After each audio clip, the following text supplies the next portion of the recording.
የአብይ ዙምባቤ። እሱም እንደ መንግስቱ ኃይለማርያም በስልጣኑ መቋጫ ሰሞን ልክ እንደ አብይ የትግራይንና የወሎን ህዝብ ይሳደብ ነበር። የትግራይን ህዝብ ኋላ ቀሮች፣ ረሃብተኞች፣ ችጋራም የምንባለው ከዚህ ክልል በሚመነጭ ችግር ነው። በተቀረው ኢትዮጵያ ረሃብ የለም፣ ከዚህ ክልል የምናገኘው ለጠመኔ መግዣ እንኳን አይሸፍንም በማለት ዘለፈ።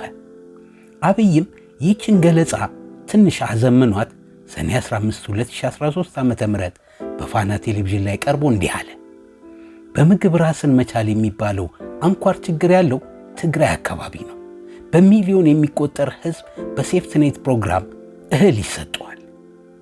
አብይ እንደ መንግስቱ በተቀረው የኢትዮጵያ ክፍል ረሃብ የለም ማለት ነው የቀረው። ምናልባት እሱ ይህንን በሚናገርበት ዕለት በሶማሌና በቦረና ብቻ 8 ሚሊዮን ህዝብ እንደ ተራበ የሚያትተው የተባበሩት መንግስታት ሪፖርት ትዝ ብሎት ይሆናል እንደዚህ አለ ማለቱ። የትግራይን ህዝብ ግን ከሌላው ኢትዮጵያዊ ሁሉ የባሰ ተረጂና የሰው እጅ ጠባቂ አድርጎ ነው ያቀረበው። ከዚህ ጦርነት በፊት 1.9 ሚሊዮን የትግራይ ህዝብ እርዳታ ይሰጠው ነበር በማለት እንዲያም ሆኖ መንግስቱ የትግራይን ህዝብ ሆነ ሌላ ማህበረሰብን ከቦ አላስረበም። እርዳታ እንዲዳረስ የሰብአዊ አገልግሎት ማቅረቢያ ኮሪደር ከተፋላሚዎቹ ጋር ተነጋግሮ ከፍቶ ነበር። ሁለቱ ሰዎች በትግራይና በወሎ ህዝብ ላይ ያላቸው አተያይ የተመሳሰለ መሆኑን ለማሳየት የደርጉ አለቃ ያለውን እናስከትል። አብዮታዊ ሰራዊታችን ከህዝብ እንዳልተወለደና የህዝብ ወገን እንዳልሆነ ሁሉ ይህንን አርሶ አደር እየሞተ ባለመሬት እንዳላደረገ ሁሉ እየለመነ ብስኩትና ዱቄት እንደማያድል ሁሉ ዛሬ በአክሱም፣ በአድዋ፣ በሽረ ወዘተርፈ እንደ ጠላት ጦር ራሱ ገበሬው እንደ አንበጣ ተሰብስቦ እየተገተገው ነው በማለት የትግራይ ህዝብ ሰራዊቱን እንደጨፈጨፈው በምሬት ተናገረ። አብይም ተመሳሳይ ነገር ነበር ሲናገር የሰነበተው። ወደ ንግግሮቹ እንመለስና የመንግስቱ ኃይለማርያምን ቃላት ከአብይ አንደበት ላይ እንፈልግ። ሽንፈትን ተከናንቦ ከመላ ትግራይ ከተባረረ በኋላ ሰኔ 22 2013 ዓ.ም በተናገረው በዚያ የእልቂት ጥሪው እንዲህ ሲል እናገኘዋለን። መብራት ለመቀጠል ሰዎች ሄደው ሞተዋል። ምግብ እየሰጡ ስንዴ እያዳረሱ ተገለዋል። ቄሶች ክላሽንኮቭና ማይክሮፎን ይዘው ተነሱ እያሉ ሰብከዋል።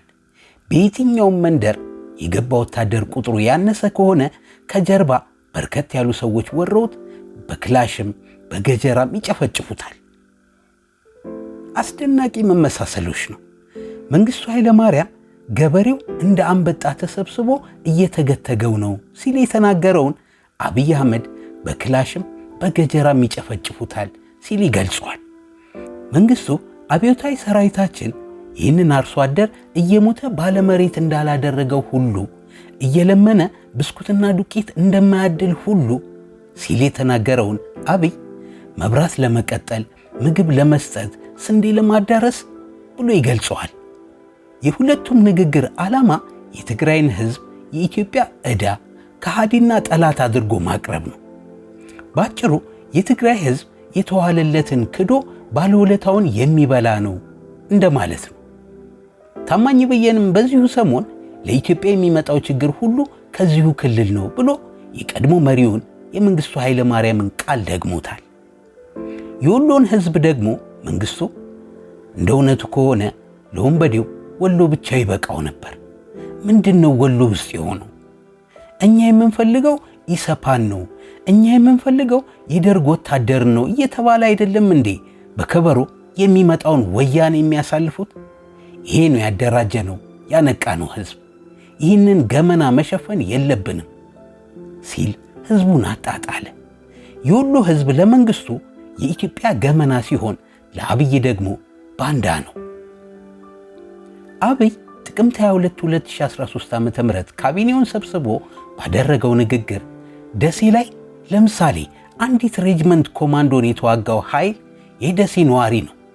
ትናንትና የመከላከያ ደጋፊ የነበረ ኃይል ህወሓት እየቀረበ ሲመጣ ሬጅመንቷ እንዳትወጣ ከቦ መስዋዕትነትን ከፍሎ ሊያስቀር የሞከረው እዚያ ያለው ኃይል ነው ሲል ነበር የደሴን ሕዝብ እንዲህ የወነጀለው።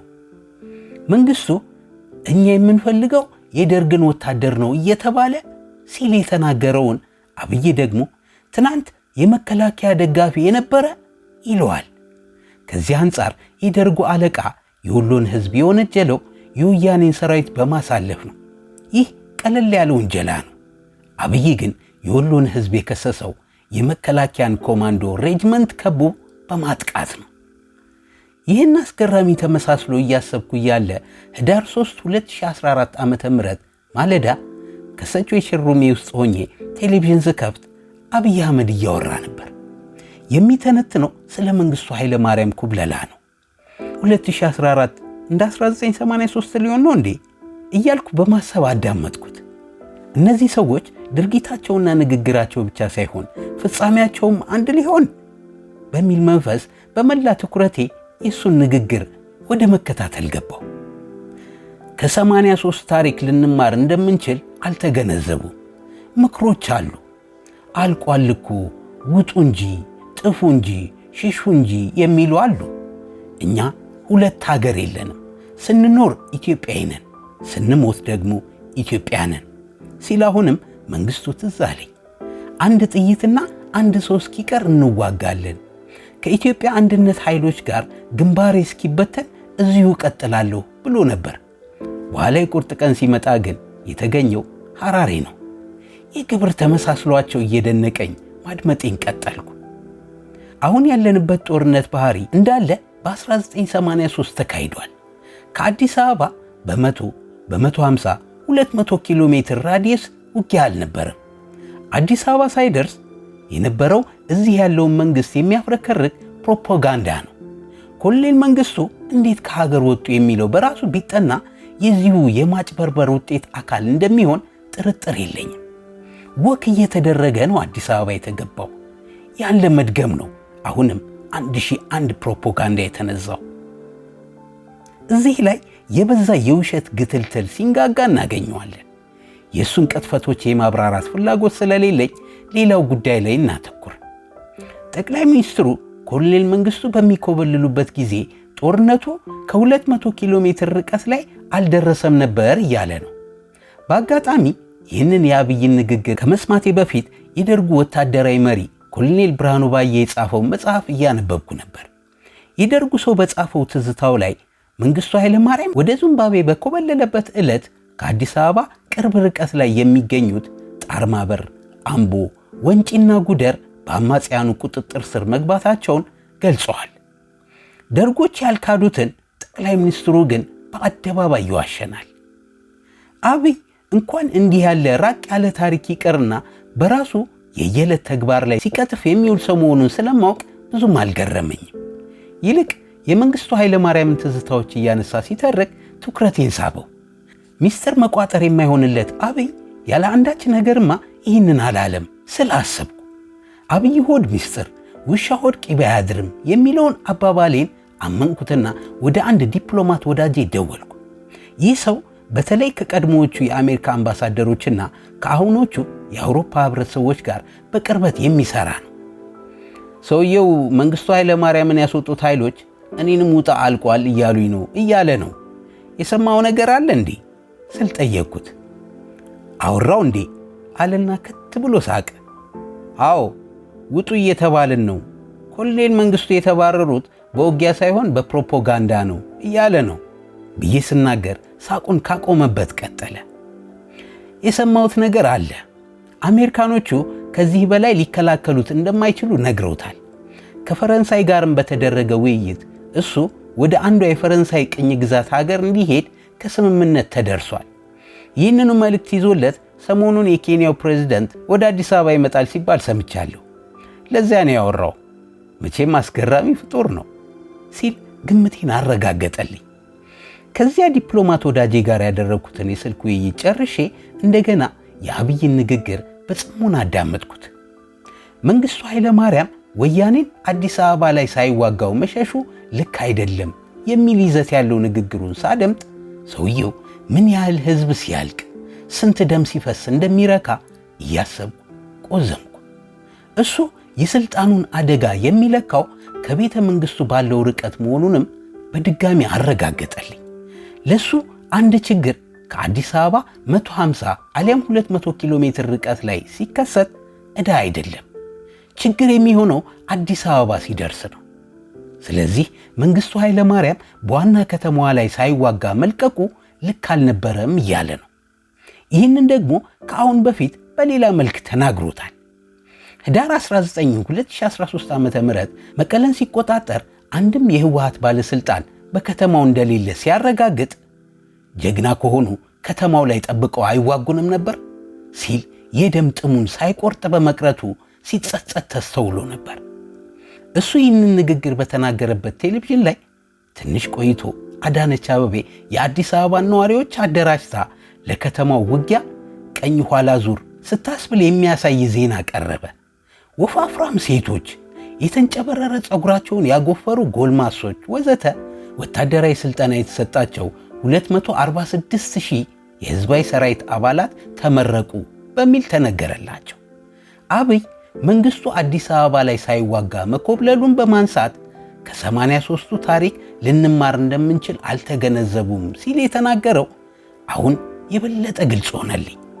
የአዲስ አበባን ሕዝብ አሰልፌ እዋጋለሁ ብሎ ማቀዱን ተገነዘብኩ። በእርግጥ ደርግም ይህንን ሞክሮት እንደነበር አብይ የደርግ አምላኪ ሰዎቹ አልነገሩትም ይሆናል እንጂ መንግሥቱም አስቦበት ነበር።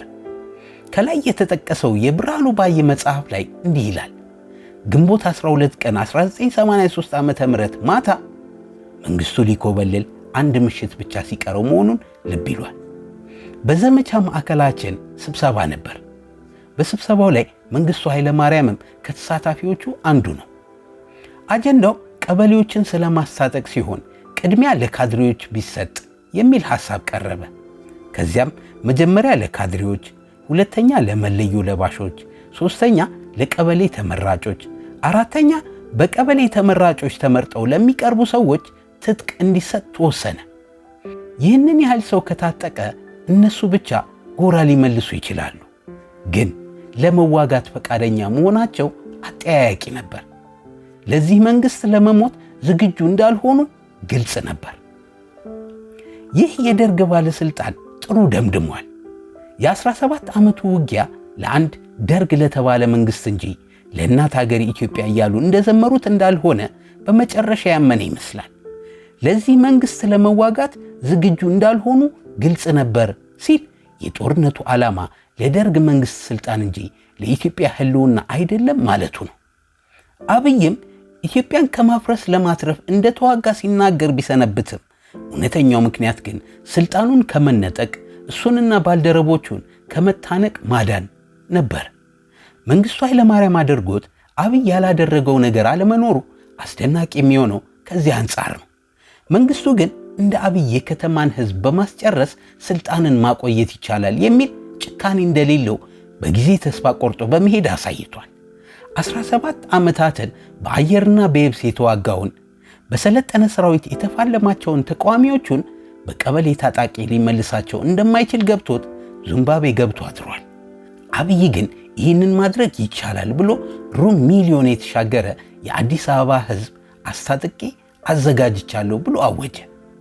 እንደ ብርሃኑ ባየ አባባል ግን ሕዝቡስ ለእኔ መንግሥት ለመሞት ዝግጁ ነውን ብሎ አልጠየቀም። አብይ ከአንድ ዓመት በፊት ጦርነቱን ሲጀምረው ልክ እንደ መንግሥቱ ኃይለ ማርያም የናጡት ነካሾች ኢትዮጵያን ወጓት፣ ባንዳዎች ደፈሯት ነበር ያለው። አሁን ደግሞ እንደ መንግሥቱ የመጨረሻ ዘመናት ንግግሩም ተመሳስሏል። ጠቅላይ ሚኒስትሩ የመንግሥቱ ኃይለ ማርያምን የኩብለላ ታሪክ ካወራ 2 ቀናት አለፈው። ዲፕሎማቱ ወዳጄም አብይ ወደ ፈረንሳይ ቅኝ ግዛት ሀገራት እንዲሄድ አሜሪካና ፈረንሳይ መስማማታቸውንና ይህንንም መልእክት ይዞ የኬንያው ፕሬዝደንት ወደ አዲስ አበባ እንደሚሄድ ከነገረኝ 2 ቀናት ተቆጠሩ። ከዚያም እሁድ ህዳር 5 2014 አመሻሽ ላይ ኡሁሩ ኬንያታ ቦሌ አውሮፕላን ጣቢያ ደረሰ። አብይ ኡሁሩን የተቀበለው ፈረንሳይኛ ተናጋሪ ከሆነችው ፕሬዝደንት ሳህለወርቅ ዘውዴ ጋር ሆኖ ነበር። የኬንያው ፕሬዝደንት ለሁለቱም ሰዎች የተዘጋጀ ማረፊያ መኖሩን ጠቁሞ ከህወሓት ጋር በሚደረግ ንግግርም ዋስትና እንደሚሰጣቸው ገልጾ አገሩን ትተው እንዲሄዱና ተጨማሪ ደም መፋሰስን እንዲያስቆሙ ነገራቸው። አብይ ነገሩን ሲሰማው ለመጀመሪያ ጊዜ ስላልሆነ አልተገረመም። የመጨረሻ ዕድሉን ለመሞከር ጊዜ እንዲሰጠው ሰራዊቱን እንደ አዲስ ምልምሎች እንደገቡበትና ተጨማሪ የድሮን ትጥቅ ከወዳጆቹ እንዳገኘ ጠቅሶ ውጊያው እየተካሄደ ያለውም ከአዲስ አበባ 200 ኪሎ ሜትር ርቀት ላይ መሆኑንም አብራራ። ጠቅላይ ሚኒስትሩ ምንም እንዳልተፈጠረና እንዳልተጨነቀ ለማሳየት ኡሁሩ ኬንያታን እንጦጦ ተራራ ላይ ወስዶ ፓርክ ሊያሳየውና ሊያማልለው ሞከረ። በሀገሪቱ ሕይወት እንደ ሁልጊዜው በሰላም እንደቀጠለ እንጂ የተለየ ነገር እንዳልተፈጠረ ለማሳየትም ጣረ። ለአንድ ምሽት አንድ ጠርሙስ ውስኪ እንደማይበቃው የሚነገርለትን ሰውዬም በፓፓያ ጁስ ተቀብሎ አስተናገደው። አብይ ይህንንም ሲያደርግም በቴሌቪዥኖቹ ታየ። የኬንያው ሰው ግን ትዕግሥት አልነበረው። የመጣበትን ነግሮት ያንን ዕለት ማታ ወደ ሰላማዊ መናገሻው ናይሮቢ በረረ።